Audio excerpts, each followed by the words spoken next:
8 বছরের শিশু কন্যা, নাম তার আসিয়া। পবিত্র রমজানের কারণে স্কুল ছুটিতে গেছে বোনের বাড়িতে বেড়াইতে। সে কি জানতো সেখানে তার জন্য কয়েকটা শয়তানের বাচ্চারা অপেক্ষা করতেছে?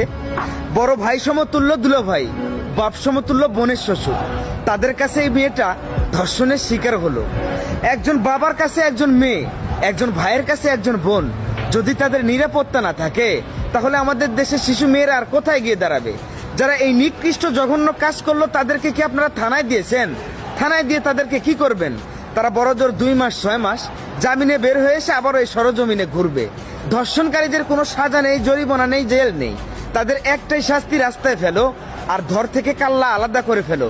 এমন শাস্তি 10 জনকে প্রদান করো, দেখবে এরপর থেকে যারা ধর্ষণ করতে যাবে তাদের অন্তত হাঁটু কাঁপবে।